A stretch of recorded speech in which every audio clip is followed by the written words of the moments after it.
Welcome to Creative Path, the podcast for creatives. I'm Jamie, a designer, and this week I got to sit down with Holly Ray. She is an awesome brand and visual designer based here in Seattle, Washington. And we just had a really candid conversation about how we got into having a creative career, what burnout looks like, what to do when you need to pivot, and what to do when you feel stuck. I think that with so many people navigating the job market and navigating what to do for a career, it's a really enriching conversation. And Holly is also a mentor and a part of a group called Seattle Creative Social. I will link Holly's information as well as that group's information in the show notes. And if you're in the Pacific Northwest area and you want to check it out, it's a great group where you can connect with other creatives, and it's way less elevator pitchy than a lot of networking spaces are. I think that Holly's perspectives on having creative community were also really helpful for me. I mean, I started this podcast alone in my apartment, just kind of trying to figure out how to find my creativity again because I had lost it. And I think this conversation made me have this reflection where I kind of thought about where I started and where this podcast is going and the reasons why I'm so excited about it. And I hope you enjoy this conversation as much as I did. Here is Holly Ray. Thank you for coming. Yeah, absolutely. I'm excited to be here. Have you been on the podcast before? I haven't, so. Okay. Yeah, lucky you. Okay. This is my premiere. Firstly, Okay. how did you get into design? Yeah, well, it's a long process. Yeah, so which story? No. I know. No, I mean, I think a lot of creatives have like a similar origin, maybe, but I just was lucky to be raised in a like household where my parents were like they were both teachers, but they were creative. So Okay. like my dad was really into photography and my mom like did a lot of painting, and my dad had wanted to be an architect, and so he like built our family home and stuff. And Oh my God. yeah, so like a lot of intersections of like creativity as a kid, and so I think I was just lucky to have those spaces at hand and like learn through my parents very early. And so it always just became like a creative outlet for me, or an emotion outlet really, where I feel like as a kid that's just like what I would use when I needed it. But also like I don't remember anything else that really like pulled me in like painting did, or like a focus on a creative art where I like didn't have any other thoughts. I was just making, and I was just like, you know, in a calm state. So I think like I look back on that now and feel like, man, I was really like lucky to have experienced that feeling and, you know, have that like pretty early. So I think like that just rolled into me pursuing something. I wanted to go to college, but then I think that was important with my parents being educators. So Yeah. I kind of like went that path. But to be honest, like, yeah, the first like year of college, I really was like, I'm going to drop out. I hate this. Like, You hated college in like, general? yeah, I just didn't love the general ed. I was like, I'm ready to be creative. I'm ready to put me in. Yeah. Which, like, you know, I am so thankful that I, like, stayed and did the training and things. But I do think there's room for educational reform. But I was, like, happy I stayed and ended up, yeah, kind of selecting my major early on because of kind of my creative upbringing, and just always felt like that was something that I had and wanted to pursue. So yeah, I guess that's the long story short story. Always felt like a creative and actually like kind of pursued that in the end. So You're kind of the opposite of me, where I was like, I have no idea what I'm doing, and I didn't come into design until like years after college. You went in being like, why am I taking oceanography, for instance? Okay. I don't know what you took for your general ed then. Okay, Yeah, I feel like that's what I've heard from a lot of people. I have some friends who studied film, and they were like, why do I have to take this? I know what I want to do. Yeah. Is it a kind of similar experience? Yeah, I mean, I think you go into it, especially when you, like, I feel like I I had even like been doing photography with my dad as a kid, and like so I was familiar with Photoshop, and I thought like I got into college and like was taking introduction Photoshop, and I was like, I already know what I'm doing, like why am I here? And so even like the creative basic classes were like kind of killer for me, where I was just like, I really loved education, but I also really wanted to explore it in my own way, and was kind of excited to like, once I found out how to kind of build my major and my like educational path that I wanted to do, then like, and started making it work for myself, then I was much more in it. Okay. And so that just came with kind of exploring around, to maybe some other resources or just other classes that I needed to find that spark to kind of like pull me back in a little bit. Yeah. Did you end up studying graphic design? Yeah, so I went communication design with an emphasis in graphic design. What is communication design? Communication design, yeah, which I'm thankful that it was that, honestly. So communication design, I think the whole program was really designed around like design being a outlet of communication to people, and thinking of the major as that forward, like how we communicate with audiences and how design is used intentionally, and probably like to some of your psychology background too, like probably bringing in more of that versus it just being about marketing, or like you could choose an emphasis, for example. So like some kids went that were in the same program went through it and ended up in film too. Okay. So I chose graphic design, and it was just like a subset of like a different like how we communicate, and so you kind of had like classes that built off of that too. Yeah. Okay. Yeah, which was interesting. Yeah. Why graphic design? Like, Yeah, specifically? Great question. I mean, I got in, and like I had really wanted to go to a creative college. So that was something too that I was interested in, but I just wasn't like, I wasn't, quite ready to like fly the nest yet. Okay. So I went to the college in my hometown. And I think I had just always felt like I was creatively aligned, and that's what I wanted to pursue, and knew like, I just remember like some of the intros to movies and things, or like different elements of design that I saw as a kid that I was like, that's what I'm gonna do. And so I think like I got in, and I had a really strong sense of like that's what I wanted to pursue. Okay. But honestly, again, as two parents, as educators, like I think my dad had said, don't do studio arts or anything creative that's that direction.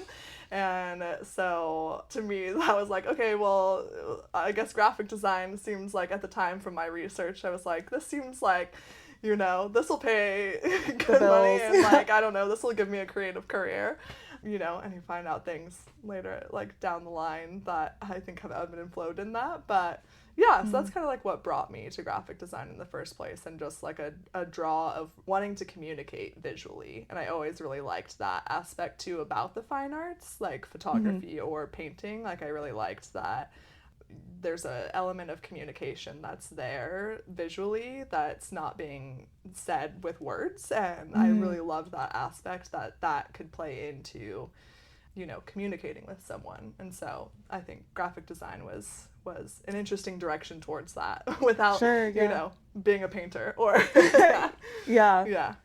Interesting. Yeah. Okay, when I was taking a peek at your LinkedIn page, which I think I was on there a couple of times taking notes. Thank you. I mean, does it hold up? No, I've revamped it. It was great. It was a great LinkedIn page. Your portfolio is also great too. Thank you. You're welcome. I'll take it. But I saw that you had some experience working in exhibits, and like I wrote down that you studied interior architecture, like took at least a class or something. Like, tell me more about that, because I'm curious about kind of like the difference with physical spaces and designing for that versus 2D.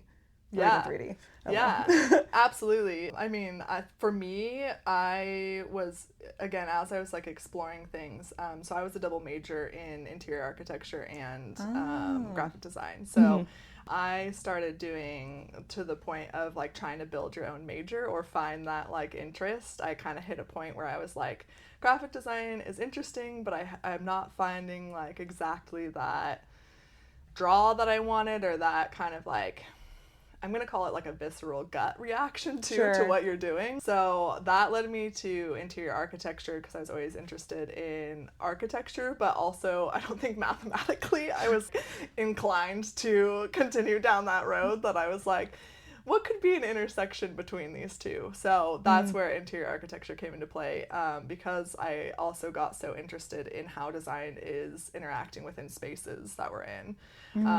And so through that, I took a lot of like fine art, like sculpture classes and 3D modeling and things like that.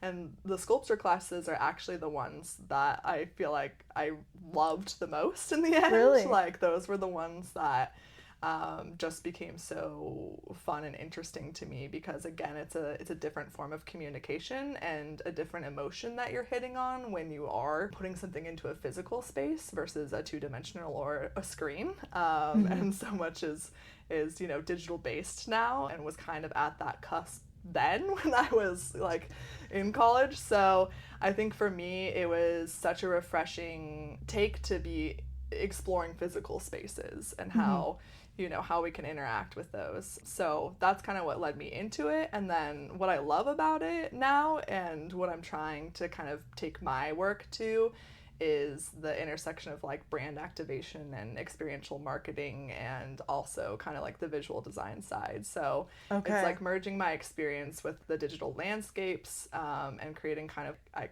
just call them like digital environments instead, because you're still kind of building off of a brand cornerstone that creates an environment for this brand, right?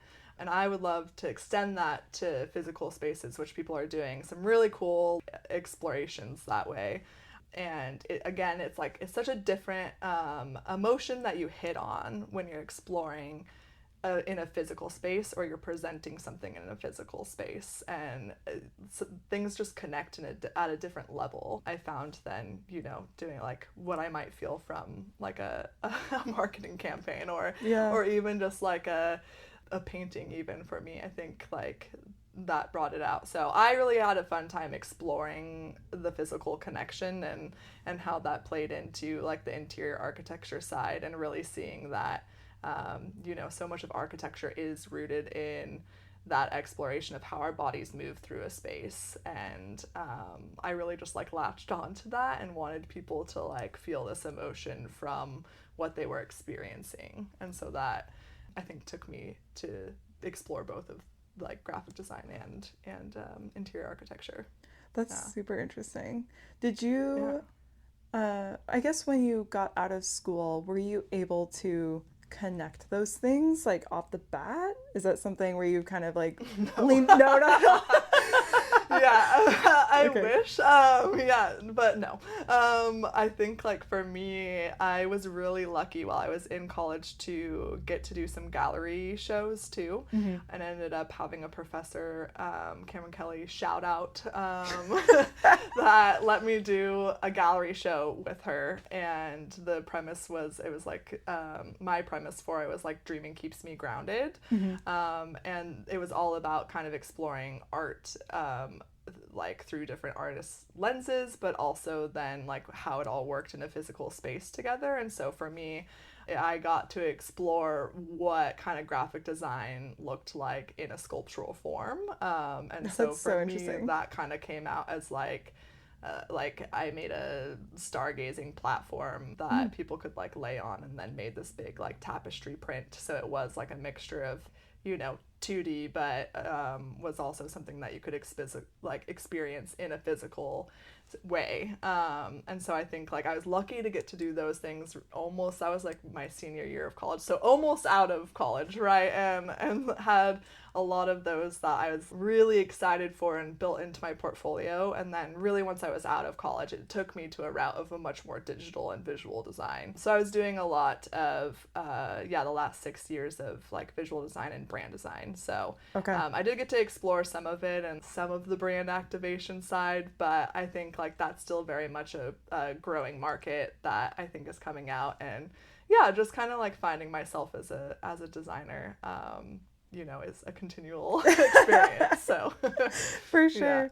I feel like we also were hit with the pandemic a few years ago, Sure. and Yeah. everything went digital, and Yeah. I feel like you Everything is might. marked in post-pandemic time. Yeah, Like, it yeah. really is. Yeah, I know my life is for sure.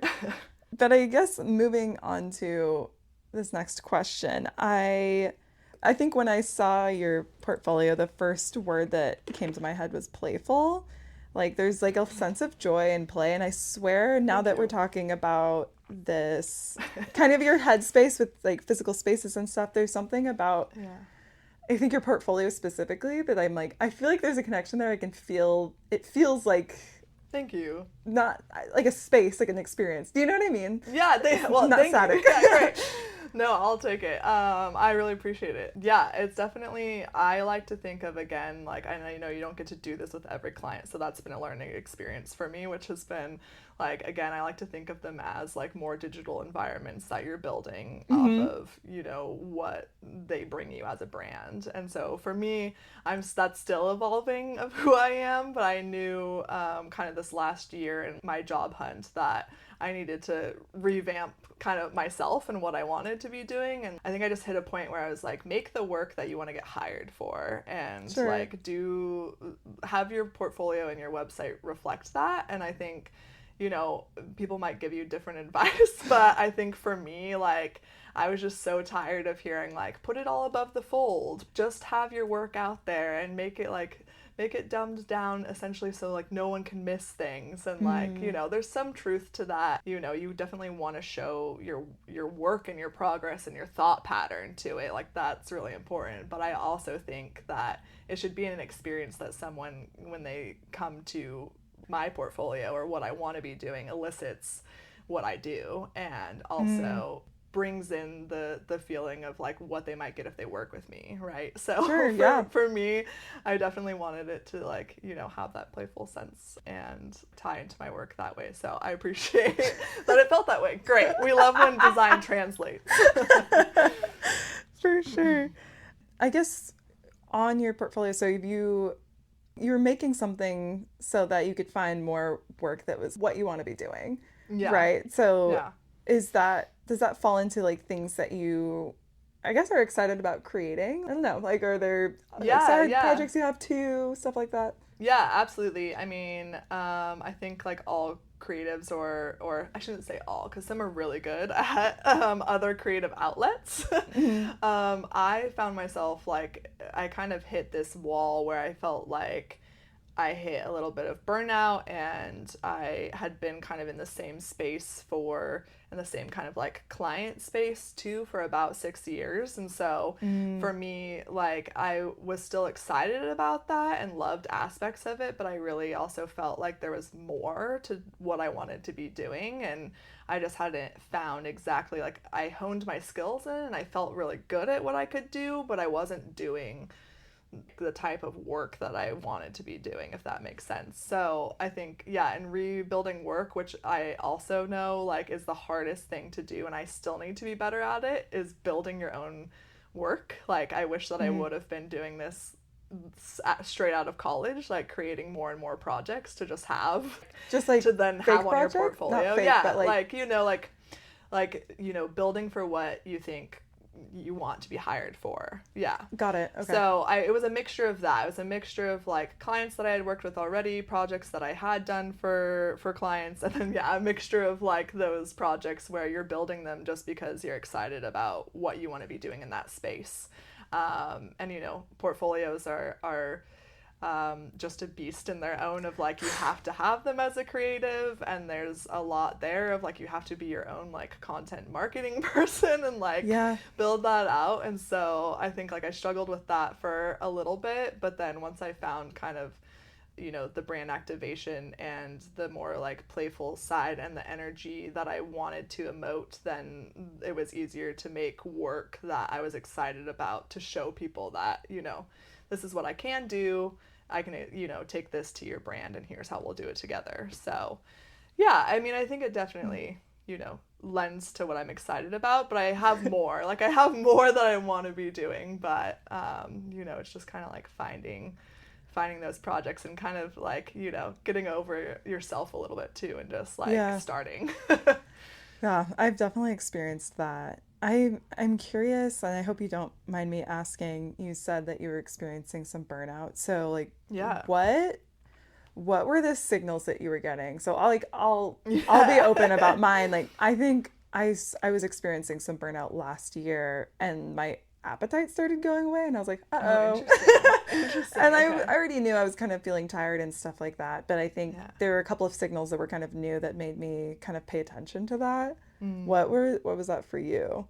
Yeah. I mean, I haven't even considered food or appetite as something that would have, but I mean, for me, I think like I felt as a creative that has been normally pretty excited about what they're doing, even if it was, not the most exciting industry or client or whatever it may be. Hmm. I am generally a pretty positive person as well, and I think that lends to my work. But I think I just started feeling like some of that was just being sucked out, and like I wasn't interested in even trying to find like other outlets that Mm. like to infuse my creativity again. I just felt done and like kind of hit a wall of that and didn't like feel like there was other explorations that I wanted to like Bye. take. And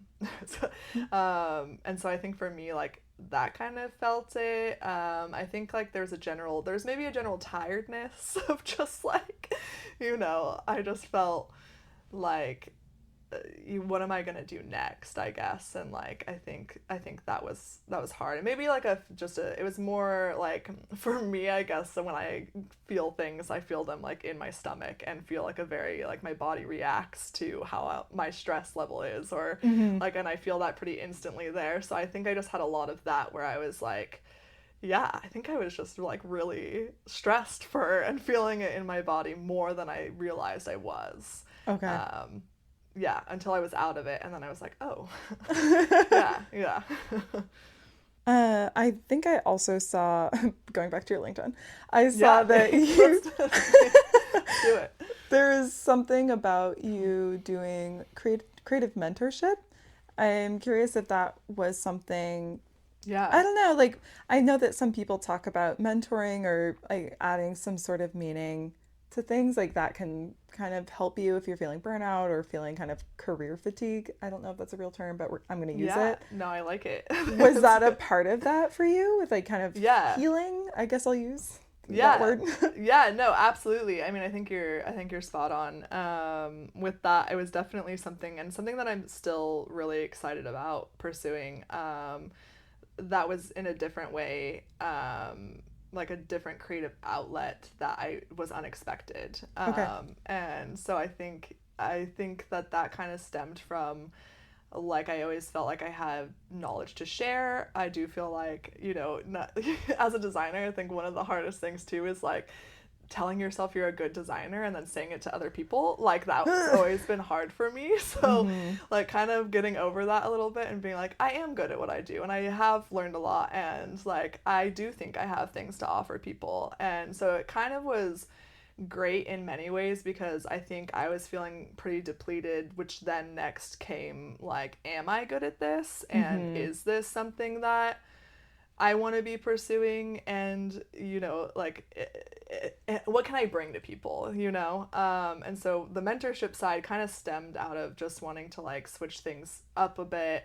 I think I had a mentorship session that I had actually asked for with someone else that and did a little bit of like career coaching too with a Mm. creative career coach, and that really like sparked it for me where I was like, oh, this is interesting, because I've always really loved the, again, going back to like, the physical spaces and how we interact as humans, like that people side of things has always been there, even just in, the coffee shop jobs that I've worked, or like, bartending or whatever it may be. I just really love interacting with people and hearing their stories and also their experiences. And so I think it was something that wasn't on my radar before. And then I had like a mentorship session, and then I was like, oh, I would be interested in, let's just see if anyone, wants to talk to me, and we'll do that. And it kind of like circled from there. So yeah, I've gotten to do quite a few sessions, and I was doing that like through my website, and then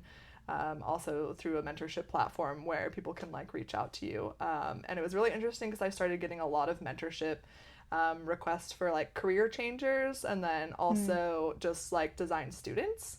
And it's something that I wish I would have had in going through. Like, I wish that I would have had more mentorship of what is it actually going to be like, and not just classes. Yeah. And like, I wish that would have been an outlet I had pursued. So I think like it was cool to have that audience brought to me. And so I think that I was able to really like build some connections, and have had, quite a few like sessions with people that I've been able to have like a few like students come back and like just help them on a as project basis, or like the career changes has been really interesting because honestly, yeah, and to your like word of, healing or like therapizing it myself, like it was helpful for me to talk about what I know how to do. And I hadn't like thought about that other than my portfolio, Yeah. Yeah. Is it kind of what you were saying before, where you're like, what am I even doing? Like, what I know I have those thoughts where I'm like, am I even good at this? Like, what's happening here? Right. I feel like you're saying working with design students or people pivoting, you're like, oh, like I know what I'm talking about. Is it like that kind of feeling? I mean, I do think like as a creative or a designer, there's a little ego that has to be there. Like, I think you get into it and like you have to have a little bit of that in order to assert your ideas into what you're making. So I think like there's a bit of that, but then I think as well, like for a little bit I struggled with being kind of like a lead like female designer of like how is my voice going to be heard, and like how do I make it heard, I guess, too. And just kind of like how that comes into like, you don't want to be too overly like like you don't want to come off as egotistical, and especially as a female, I think there's a higher lens to that. Sure. And so I think I always tried to the line of like asserting my ideas, but also feeling like, they were important enough to me that I wanted to like express them. But I think like in the burnout, for example, some of that was lost, and I felt like, that some of that voice was gone a little bit. So yeah, the creative mentorship really helped me to re-find that voice and what I wanted that voice to be, and then also just how to talk about design to people. And I really wanted it to be a mixture of like real for them, like, hey, this is some of the things, like I don't have all the answers. So like, take this with a grain of salt, but here's some of the experiences that I've had, and the real experiences, and like not scare them, but like, enough to be like, this is some of the things that like you might face in, creative feedback, or burnout, or whatever you might hit, of what your design vision is as a career. And so it was cool to feel like, some of that confidence come back for me in talking about what I do with other people. And just the feedback was like so sweet from people that were like so thankful to just have like someone to talk to as a like sounding board, and just talk to about kind of these creative changes. And it really opened to my eyes to like building a creative community that I don't think I had before, that was lacking. And like what a benefit that can be when you like can just talk about it. And it doesn't even have to be, you're angling for a job or whatever, but you can just talk about your experience and how we all get through this together. And so I think like, that brought a lot back to me that was really rewarding, and it helped me find, I think, a little piece of that element of wanting to do more with design and wanting to like have a greater impact with design that I always wanted. That, for me, I knew I always like, I didn't want to just sell things. And like, I think, again, that's where the physical part comes into design for me too, and that emotional connection. So I think it brought a bit of that back for me too, of feeling like, hey, I'm contributing to something through what I'm doing, and it's because I have a design background. So yeah. That's really interesting. I think the piece that's one of the pieces that stuck out to me was when you said that you need just like maybe a hint of ego. So I feel like Sure. when I studied psychology, it was sorry, I'm taking up a good amount of space on No, here. I like it Um, cozy. I when I studied psychology, there was I took a class on like research methods, Mm-hmm. and I had to learn how to write like very scientifically, but Mm-hmm. basically like walking someone through a scientific like a psychological study, and Cool. like my tone of voice, me as a person, needed to be completely like not in it. That's not important. It's Yeah, very interesting. functional, Interesting, yeah. and I think I've explored different creative things over the years, and like creative writing seems to be the most difficult for me still. Like I'm like I Okay, feel like that's it's fair. just in my brain, and I think even in design with like visual design for instance, it took Mm-hmm. me years to kind of like even find my voice because I learned that my voice wasn't important, and I'm like, oh, my voice is actually maybe Interesting. one of the most important things Yeah, yeah, that's so as far interesting. as visual design stuff goes. Um, Yeah, I yeah. I talk about Rick Rubin all the time, but he talks about that too. Like the point of an artist Mm. is to like have your voice be Mm-hmm. heard, you Mm-hmm. know, Yeah. even if it's unpopular or something Yeah, like that. sure. So I don't know. That just reminded me That's of so that. interesting because I think that's something like I always felt a greater connection to my voice when I was doing like sculptural artworks, Mm, and felt like there for some reason it was easier for me to get that voice out there and then have other people experience it however they might be, because whatever's happening to you at that time as a human is going to be like transcended into that artwork as well, and how you mm, experience it, whatever you might get out of it, comes into play. And I think like for me that's so interesting because it was like way easier for me to like put my voice into those sculptural things of like, this is what I'm trying to get across, this is what I want it to be like, this is how I see it in the space, let's go see, how people interact with it. And mm. then on the digital side it was a little harder to like try and find that because I think you are naturally pulled in to sell, Yeah, and sure. to build things that sell to other people. So it's a different kind of appealing to humans, and different psychology that I'm sure you can that you've studied there. So yeah, yeah, that's really interesting. Okay, I'm going to pivot because I think something that you've introduced into my life that I've been very excited about is the Seattle Creative Social. Like, I had no idea that anything like that existed here. When I moved Yeah. here, I had like going back to what you said about creative community, I kind of struggled to find that, especially Mm, working remotely. The kind of design jobs and like the design community I've come across here has been very different from other cities that I've experienced. sure. And so tell me about how you got into it. I'm excited about it. So Yeah, yeah. I mean, I think it's definitely, the creative mentorship played a role in that, right? So I started doing the creative mentorship, and then, so I had found out about Seattle Creative Social through one of the co-founders, Carly Regal. And so she similarly had moved to Seattle, was just like reaching out to people pre SES existence, and I was like, wow, who is this that's reaching out on LinkedIn to meet up with another creative? I just thought it was so bold, and I was like, I haven't done this. Do I need to be doing this?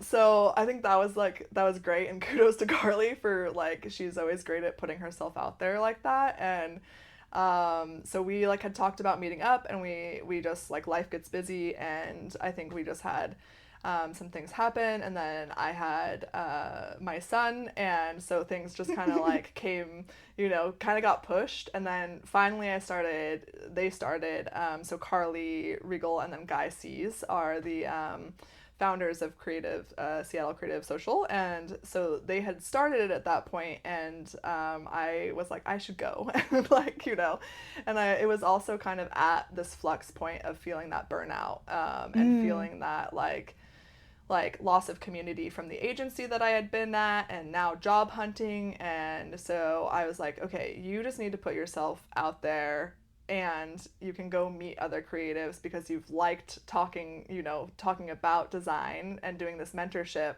Like, why don't you just go see what's out there? And like Carly had, invited me several times, and I was like, hey, let's just do it. So that's kind of like how I got involved. And so first I was like very much, a participant in the group, and I just like, I went, and then I just found, it was such a great community feeling. And what I loved about it was that it was more community oriented, and it didn't feel like, I had been to some creative networking things that felt like it was elevator pitch after elevator pitch. And it was like, I was still finding, again, going back to your voice, like I was still finding out what I wanted to be doing. And so that's great practice. But it also felt like,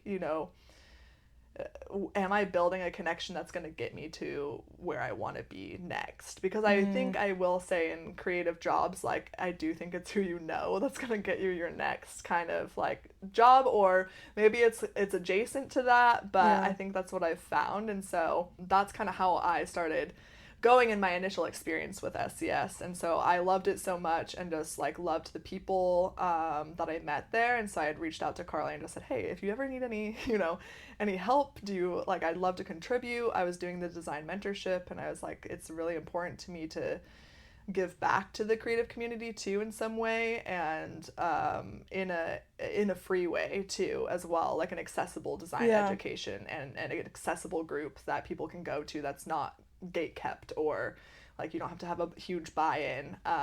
Like we obviously want to grow SCS, but like we've been very, Carly's very and Guy are very thoughtful with how they want to do that, because this is such a great resource for creatives. And so I just really wanted to contribute to that in some way. And Carly was great and wanted help, and she was like, yeah, let's do it, let's tag team it. So we kind of like tested out a few things to see if we were a good fit.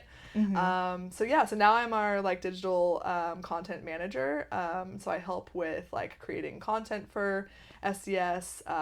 We were at the time like launching our Instagram, and so we wanted to create content for that, and graphics, and like brand aligned graphics and things like that. So that's kind of where I came in to help Carly with those things. And now we kind of collaborate on figuring out events for everyone and event management. And, we have one event a month, and it doesn't seem like it's going to be like a lot, but you're constantly trying to figure out, how we grow and how we get that, that pattern going. So it's been exciting because I've learned a ton from it too, both in just like design skills and aesthetics, and also in the content management side of things, or content production, I guess.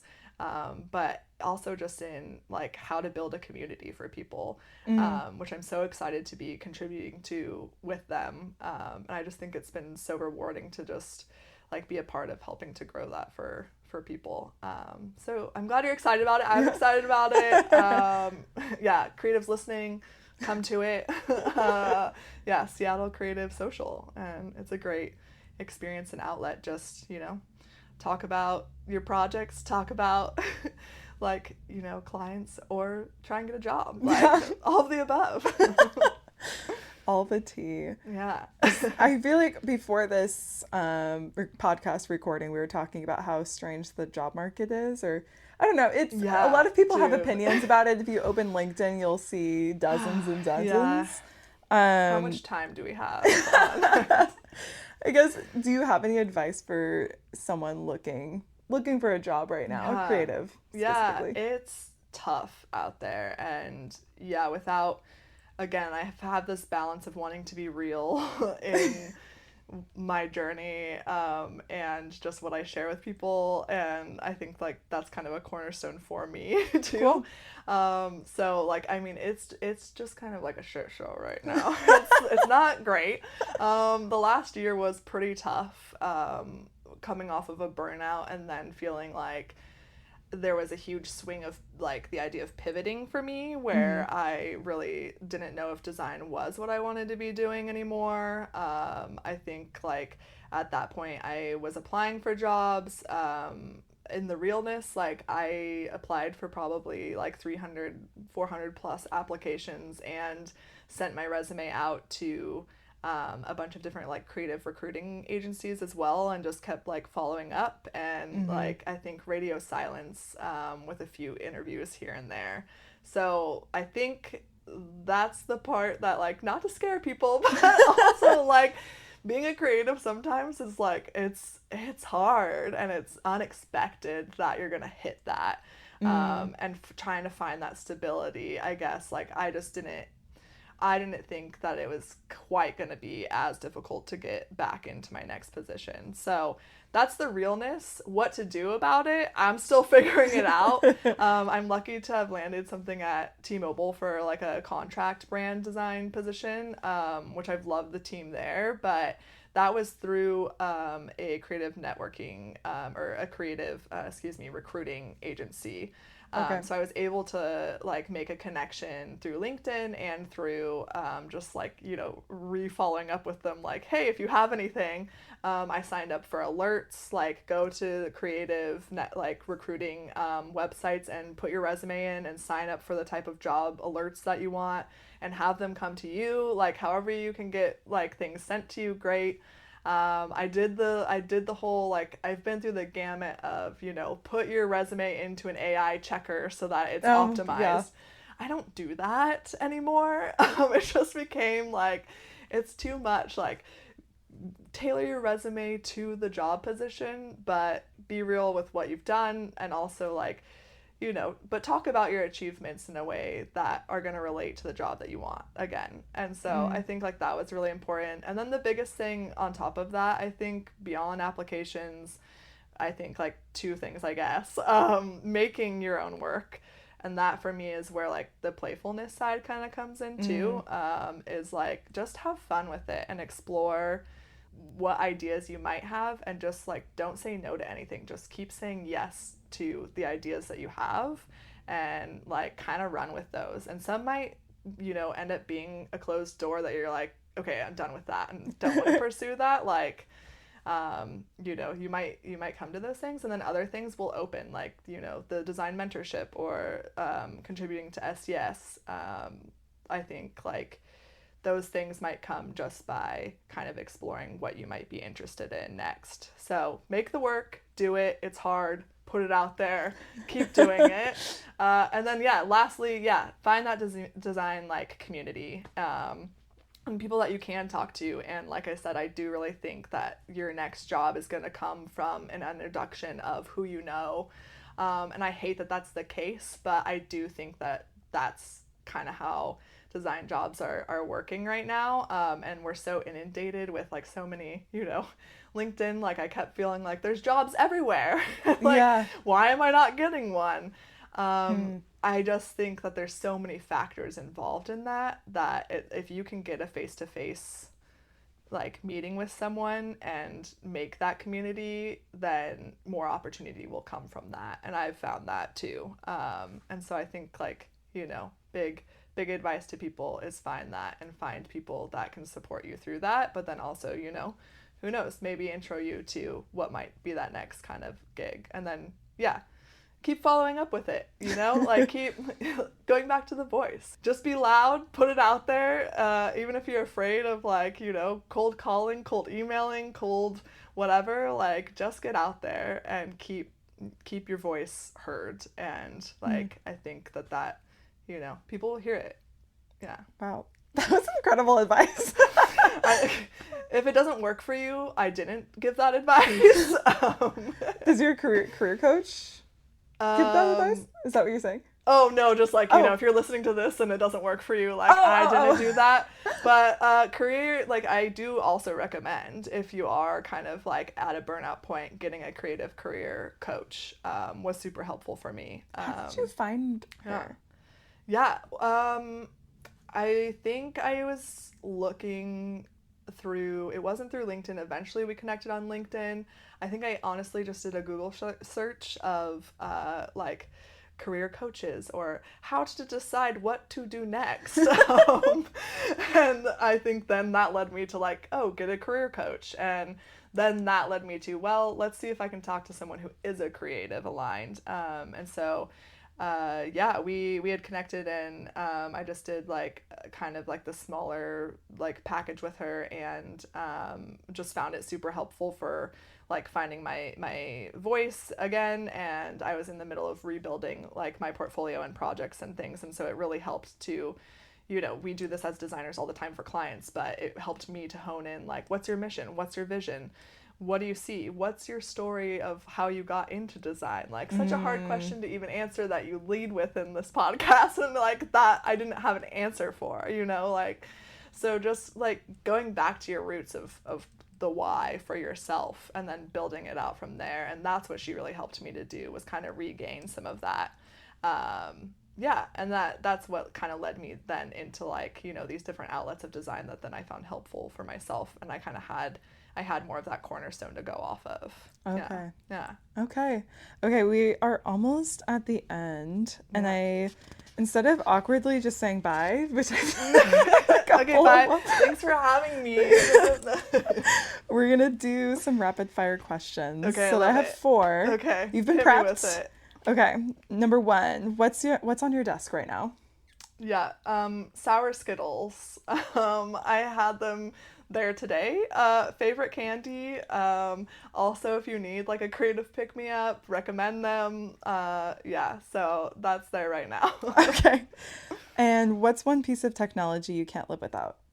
Yeah, this is so hard because I feel like we were like a generation of at the cusp of certain technologies, and like, you know, I was trying to really hone in, like I circled around, what is it? Is it a fridge? Because like, where would we be without that? You know? Yeah. Like, but no, for me, I have to just pull it back, which is so silly, to Google Maps, because my sense of navigation is incredibly horrible. And like, I am not, even with Google Maps, my sense of direction is not strong. So I think for me, it's something that I think I could not live without, or like would just be so lost in where I needed to get to. So yeah, for me, it's that.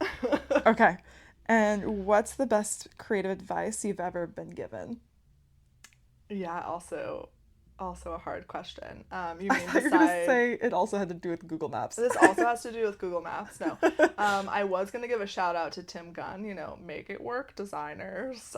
Best, like, creative advice, I think. No.